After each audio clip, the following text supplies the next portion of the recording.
Estamos en un tiempo de tertulia para hablar de lo de aquí y de lo de allá, de lo humano y lo divino. ¿Tú cómo llevas la paternidad? Vamos a ver, que te daremos una lección. Lo importante es que tú has hablado de muchas cosas Ya. y me has hecho reflexionar muchos temas diferentes, ¿no? Ya. La humildad, la genealogía de donde venimos, que son nuestros padres. Yo soy abuelo hace poco. Tengo una niña de 7 meses. Me hace mucha gracia. Mi hija está proyectada al futuro, por primera vez. ¿No? Yo siempre, claro, y a mí también. ¿No? Y además también el tema de, tú has tocado al principio, el tema de la enfermedad, porque yo estoy enfermo. Tuve un ictus hace poco tiempo, ¿no? Bueno, sí, pero me refiero que desde el punto de vista físico, ¿no? Entonces me has tocado muchos temas y me has hecho muchos viajes, ¿no? Y me cuesta un poco. Pero yendo para el tema de la paternidad, hombre, yo este tema justamente mi hija me decía, hostia, no sé si cómo lo está viviendo mi compañero. Claro, los primeros meses los niños son muy de la madre y los padres también tenemos un proceso. Lo que pasa es que somos unos secundones en esta historia, ¿no? Estamos en segunda fila. Bueno, yo, porque es una sensación que he tenido muy personal, ¿no? Claro, ¿cómo vamos a quejarnos de nada? ¿Cómo vamos a decir nada enfrente a una mujer embarazada que viene un niño? A mí cuando llegó mi hija, perdón, me quedé atontado, perdido, ¿no? Digo, me pusieron aquello en las manos, dije, madre mía, ¿qué ha pasado aquí, no? Dice, nosotros no... Hay un proceso natural de preparación, ¿no? Claro, en ningún momento te planteas... Es que, no sé, que te planteas muchas... No te planteas muchas trascendencias, pero te planteas muchas. No sé si te planteas el hecho de que has engendrado una persona nueva en la vida, la responsabilidad que tienes, es joven, es muy importante, ¿eh? Ser joven, si fuéramos papás a estas edades lo veríamos todo de diferente manera, ¿no? Pero sí, hombre, por supuesto, yo siempre pienso que hay algo muy sagrado en este tema. Siempre. Y el tema de tener descendencia, yo me llevo muy bien con mi hija, a pesar de que con su madre pues estamos separados, ¿no? Pero me llevo bien y ahora hemos unido lazos.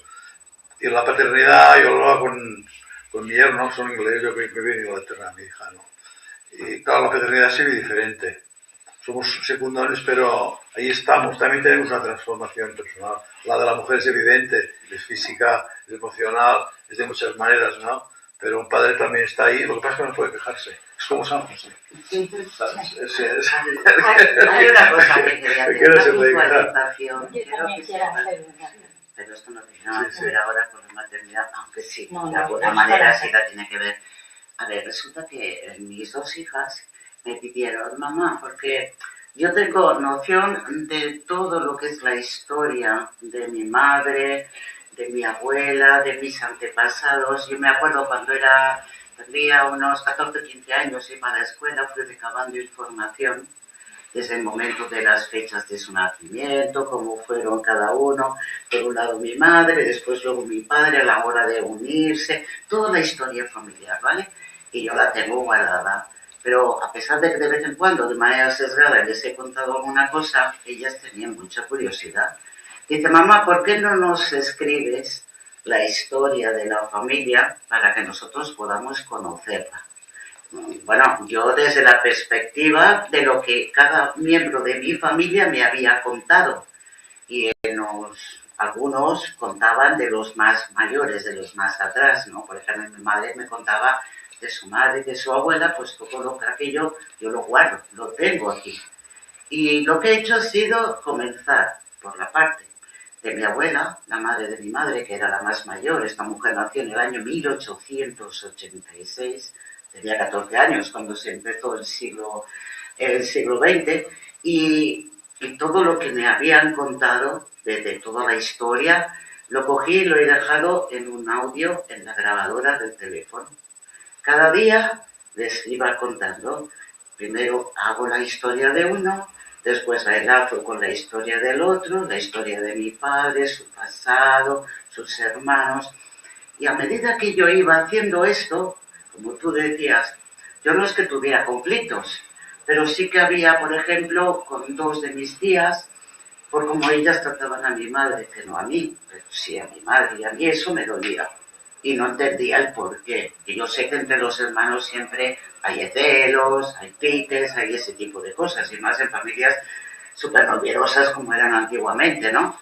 Y entonces, curiosamente, el hablar a la grabación del móvil, he ido sacando todo, lo he ido colocando todo en una especie como de orden que me ha dado más claridad a mí que ellas la oyen y rápidamente la guardan y me dicen más. Ahora todavía me queda, ahora ya estamos en la historia de su padre y de su madre, que somos mi marido y yo, con todo lo que es con lo nuestro. Pero eso te puede ayudar un montón. Es necesario. No. Bueno, me refiero de entrar adentro. Claro. Porque todo está dentro. Por eso. De niño se vive y de mayor se siente. Y entonces, y yo como fue de broma, fue una broma, pues me metí ahí en ese lodazal. No, pero ¿qué has hecho? Has sacado y has limpiado. Y he sanado. Claro. Pero también, como dice el psiquiatra José Luis Marín, la historia de tu vida empieza cuando tu papá y tu mamá se conocen. Entonces, cuando mi padre y mi madre se conocieron, la familia de mi mamá rechazaron a mi padre. Y yo ya fui engendrada en el rechazo, en la animadversión. Todo eso se lo cuento al psiquiatra, ¿no? Todo lo que él decía lo había experimentado yo allí en Boí, ¿no? Por eso me fue fácil describírselo. Pero claro, ¿qué ocurre? Cuando yo iba a Macotera, al pueblo, la familia de mi padre y de mi madre estaban enfrentados. Y yo iba a misa, yo escuchaba la palabra, y después, pues lo normal, pues ahora vamos a tomar vinos. Yo me encontraba con la familia de mi padre, que no me miraba a mí, porque él estaba enfadado con mi papá.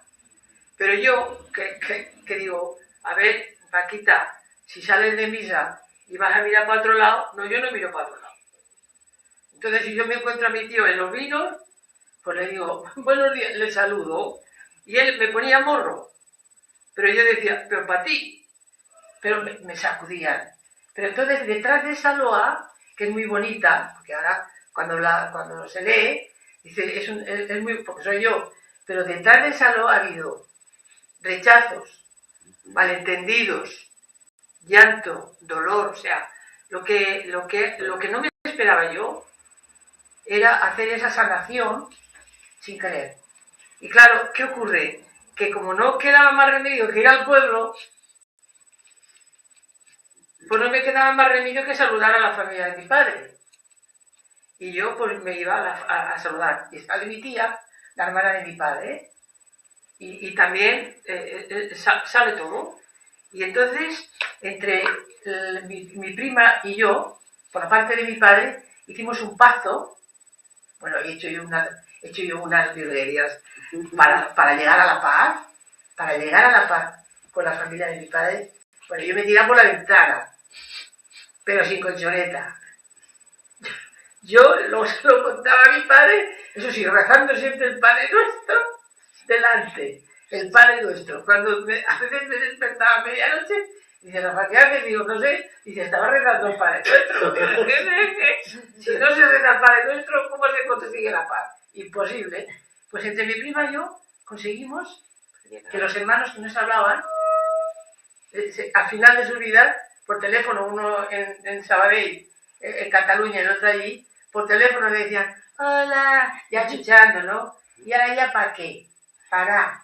Pero claro, de la familia de mi madre, tengo tres tíos, ¿no? Y claro, reconciliarme con mi abuela era duro. Pero como tú dices, claro, ellos traen su propia historia. Claro, sí. Venimos de la ignorancia.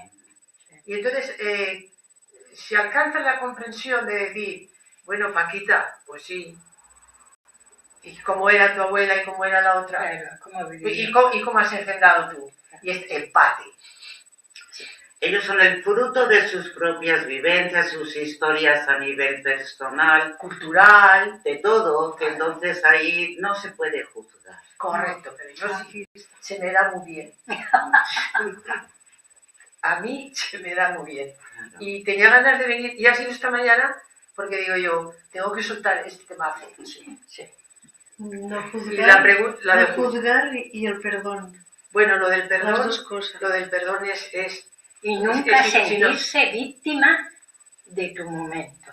Porque a lo mejor uno quiere un vaso de cristal y le dan uno de hojalata que han sacado las habichuelas y lo han hecho un jarrito. Pero no puedes beber con el jarrito, claro que sí. ¿Te acuerdas cuando fuimos al Camino de Santiago? Hombre, Un día que me enfadé contigo porque me pediste la pastilla de jabón. Yo toda egoísta, no te la quería dar. pero Para poder hacerlo del chat. Ay, lo del camino, lo del camino. él tuvo una inscripción muy bonita que dijo, ¿qué pasa con estas dos? ¿Te acuerdas? No, pero fue un momento. Sí, pero fue Pero bonito. no poco. Por la noche fue bonito porque él dijo, Hay un montón de cosas ahí para explicar, Guau. de temas del No, fue camino, que ella me de pidió un favor y yo que soy tan experiencias. egoísta. Continuará. Sí, Sí, continuará. sí, Esto fue lo la vamos a magnífica. repetir. Yo no lo Pero pillo. no hablaremos del gobierno. Yo lo pillo.